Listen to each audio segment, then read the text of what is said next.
So in this video I'm gonna tell you how you can build an amazing aesthetic physique, how you can look sexy as fuck, what you should eat, how you should eat, which supplements you should take, most importantly, how you should train. Just explain to you some basic principles that you can use in your own training program. So if you watch my previous video, you already know that I was a competitive weightlifter back in the day when I was about 13 years old to 15 years old, couple of years. So yes, when I turned 15, I began actually training and working out like a bodybuilder, working out for the sheer goal of growing my muscle mass. That was the most important goal for me back then.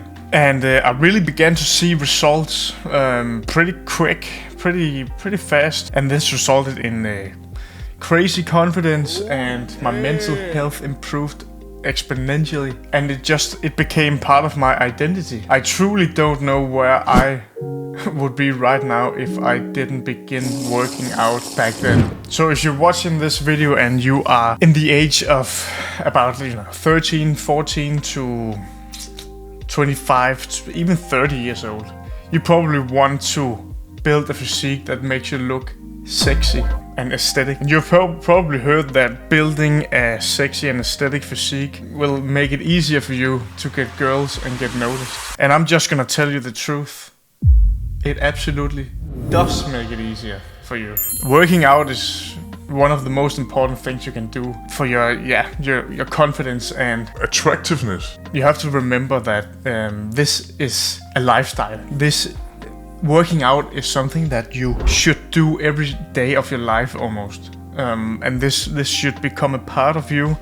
And it shouldn't matter what other people think. Or what I'm trying to say is you have to you don't have to, but it will make it easier for you to stick to your workout routines if the goal of your training is doing this for yourself, doing this out of self-love and compassion instead of doing this for somebody else.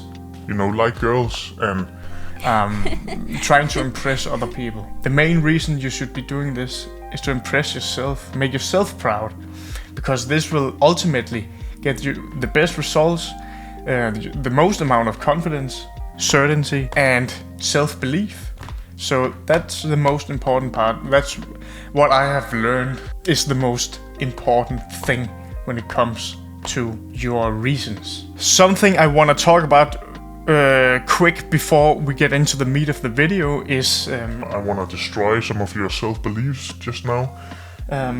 First of all, if you're feeling a little nervous about beginning to working out, you have to know that nobody gives a fuck about you.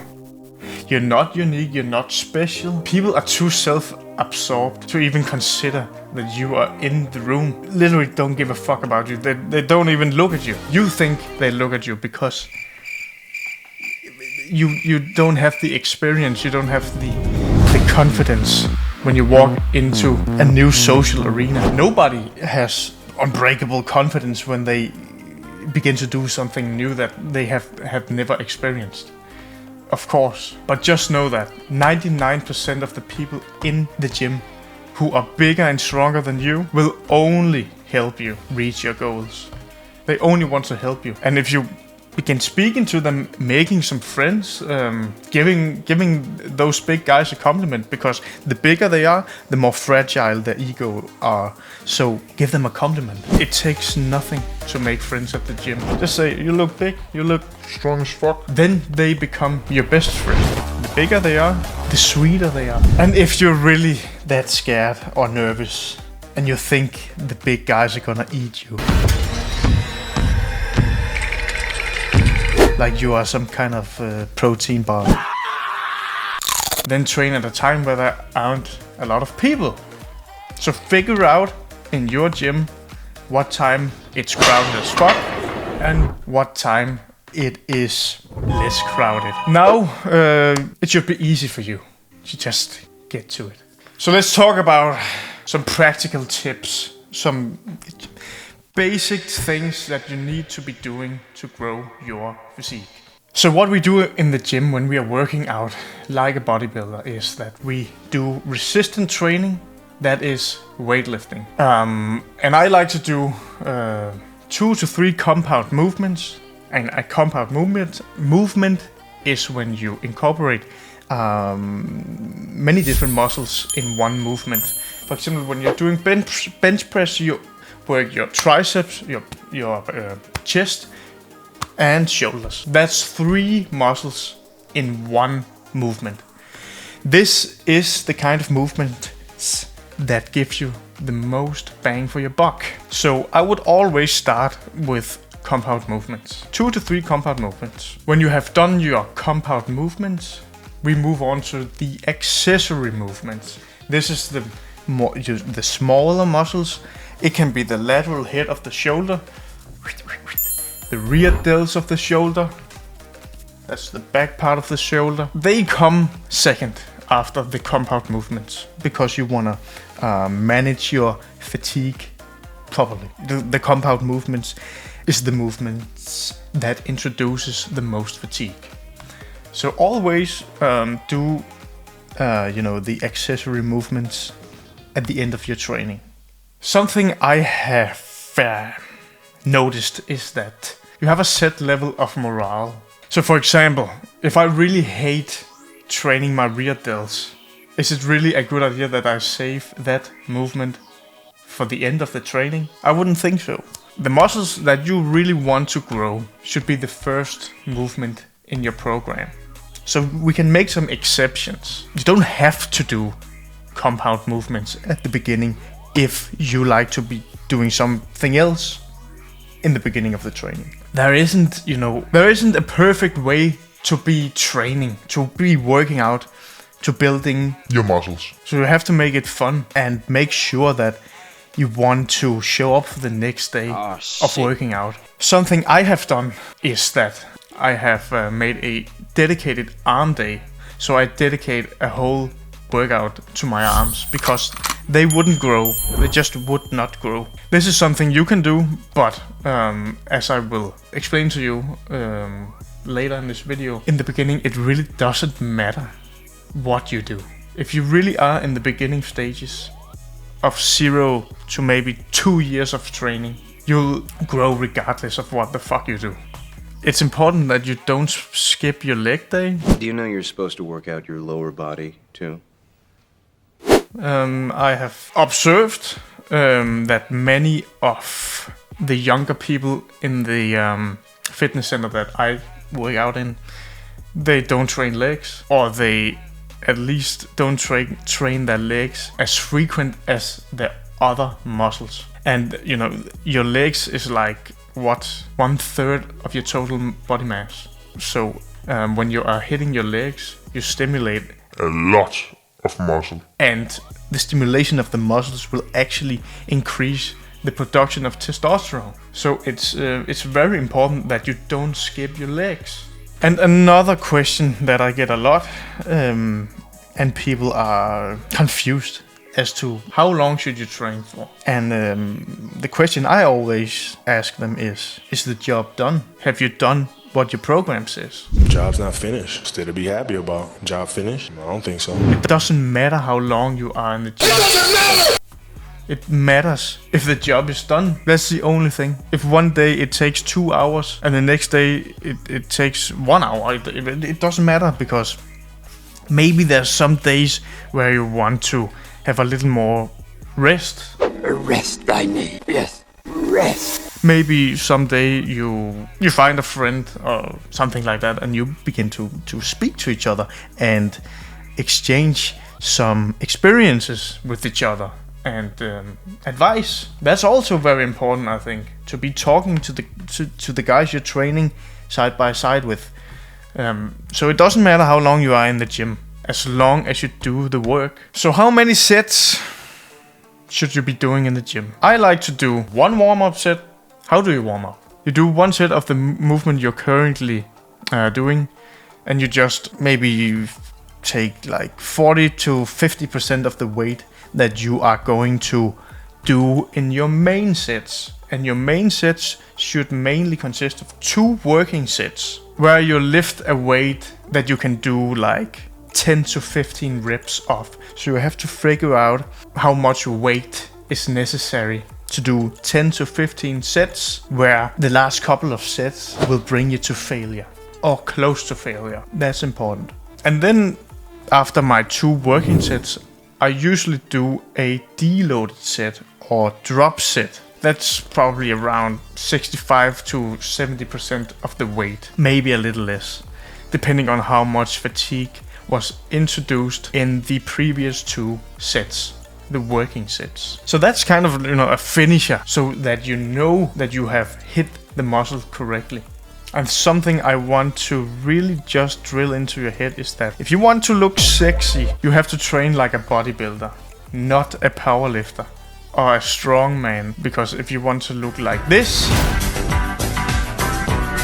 then you train like a bodybuilder. If you want to look like this, then you train like a powerlifter. So yeah, I think you get what I'm saying. So you have to train till failure on at least some of your sets, and some of your sets should even be to what we call true failure. That's when you can't even engage in your next rep. Like, it's total failure, technical failure and biological failure, physiological failure. Your muscle can't even work anymore. It's impossible for you to take one more set, one more rep. So train to failure most of the time, and sometimes even true failure. And that's where your muscles don't even work anymore. And a great principle is that you need to be progressively overloading your weights or your reps, your sets. Your technique should become better and more controlled. And when I'm talking about technique, so when you're lifting the weight, try to imagine a bicep curl. When you're moving the weight up towards your head, you are in a concentric phase of the muscle. This is when 30% of the growth happens. But there's also the eccentric phase of your movement. This is where you see 70% of your muscle growth. So the eccentric phase of your lift is actually the most important. So you have to control the eccentric phase of your movements to see optimal growth. So train harder than last time. Like Greg Doucette always says. Harder than last time! Harder than last time! Harder than last time! Something I also want to say is that you will figure things out as you go along. The more experience you get, the easier it will become, and the more natural it will become for you to be working out. It's just like a video game. Most of you guys skip the tutorial anyway, right? Because it's more fun to just jump right into it and figure it out. Figure it out as you go along. Don't be too concerned in the beginning of if you're doing it right, or if you could be doing it more optimal, or in the beginning it is 90% of it is just, are you working out hard? Because you can always optimize your program and your diet and your sleep and all this shit. The most meaningful thing is that you are doing the work. You're taking action. So I talked a little about that in the beginning. In the first couple of years, when you're as a total beginner, you will grow regardless of what the fuck you're doing, what the fuck you're eating. It doesn't matter. If you're doing hard work, you're training hard, you will grow. It's inevitable. And you will also lose fat. You will lose fat and you will gain muscle at the same time. So in the beginning, don't worry too much about eating enough, because that's not so important in the beginning 2 years. I would say that it would probably be a good idea to eat like 1.45, maybe even as less as 1.3 grams of protein per pound of your weight. So let's talk about diet. That's also kind of important, right? That's like the other 50%. But as I said, this is something you should mainly worry about. It's still very important in the beginning, don't get me wrong. But if you absolutely had to choose to what is the most important thing in the beginning, it is training, hands down. It's the workouts. It's doing the work. But we have to talk about diet, of course. Always try to be lean bulking. Eat raw ingredients. It's raw. It's fucking raw. Please. This will set you up for the long term. Don't eat unhealthy shit. You can easily get addicted to eating shit food, and that will mess with your body functions, your metabolic processes, anabolic processes. So stay the fuck away from McDonald's. So, let's get practical. Before your workout, you want to be eating complex carbohydrates, which is rice, it is oats, it is pastas. But please just eat rice, because pasta is kind of unhealthy. There's a lot of ingredients in pastas. So rice and oats, stick to that. You know what that is. Easy peasy. And then you should be eating complex carbohydrates about 2 hours before your training session. About 100 to 150 grams of rice or oats. That should be more than enough. And then when you get like 30 to 15 minutes before the training, eat a slice of fruit, or a banana, an apple, something like that. You can even take a teaspoon of honey before your training, because those are simple carbohydrates. They act a lot faster than complex carbs. Complex carbs, it gets stored in your muscles, and it gets released slowly into the bloodstream. So that's why you want to be eating complex carbs a lot earlier than the simple carbs. So simple carbs, fruit, honey, berries. After your workout, you want to be eating high protein meals, high protein ingredients. Steak, chicken, beef, protein powder. I would say that you should watch out for the dairy products, because milk is the biggest scam ever. It's not healthy. It contains a lot of hormones.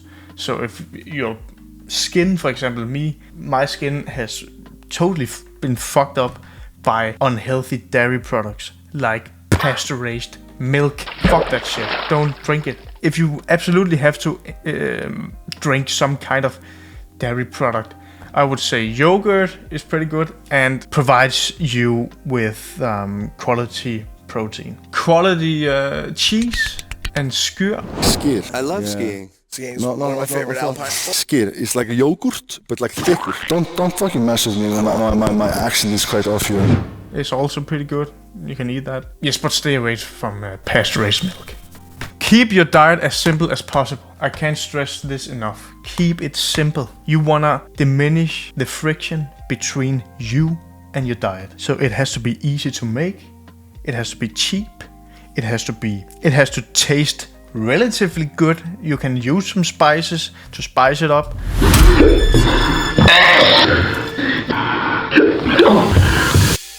Don't have to taste gourmet every single time, but That's some serious gourmet shit. I would advise you to try to make your food a little more palatable, especially in the beginning, so that you don't resort to junk food. And the last couple of points I want to be talking about is your sleep.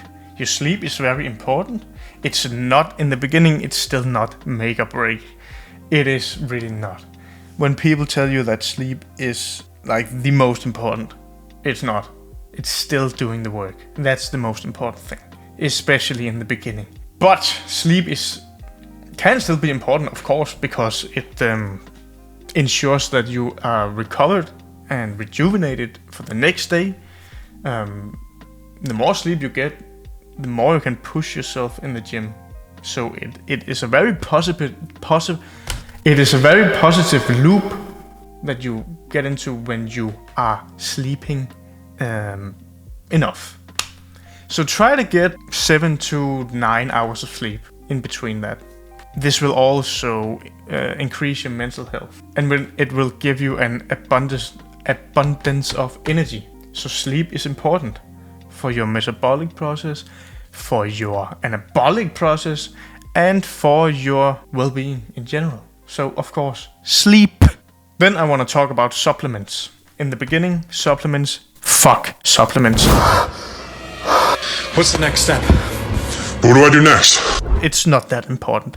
The only supplements you should be taking are the basics.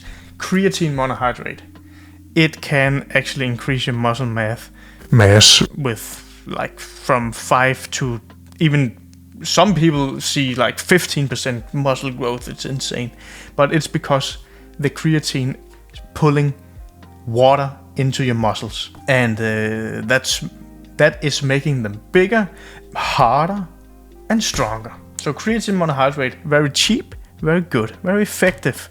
Very quick, very effective. Vitamin D, it is one of the most important vitamin, and you don't get enough of it. So buy some vitamin D, take it. Magnesium, you have to take magnesium with your vitamin because magnesium actually helps your body absorb the vitamin D. So you have to take magnesium with your vitamin D. Magnesium is also very good for your muscles. Sauerkraut, I eat sauerkraut. It is kale, you know, kale.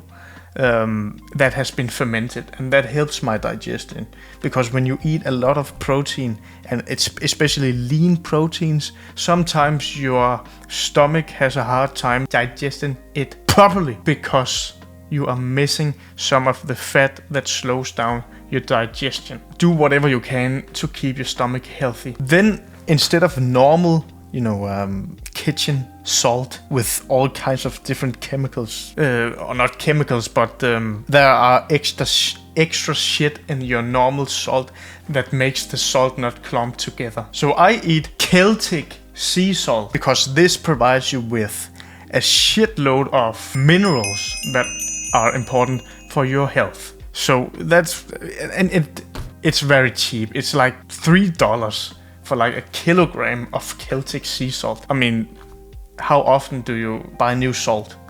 Not that often. So buy the quality shit. It will help you. Electrolytes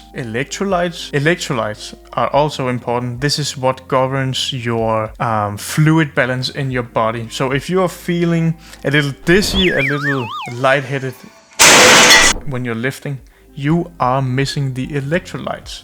And that is potassium and salt. Those are the most important. You have to eat around 5,000 milligrams of potassium a day. That is a lot of fruit and a lot of vegetables. So potassium is like 5% of your electrolytes, and salt is 95% of your electrolytes. So salt is the most important. Potassium you get from your fruit, your berries, your vegetables. And you have to remember, this is your journey. Remember, every time you go to the gym, that is a new page in your self-development book. You don't want to miss a page. You don't want to miss the juicy details in the literature of your life. You have to be relentless. Keep pushing your limits and actually work as hard as you can. Don't cope. Do this for you and your future self. Make yourself proud. Believe in yourself. You can do this. It is inevitable. If you are following these steps I just gave you, it's inevitable that you will become the man that you envisioned. Good luck to you. See you in the next video.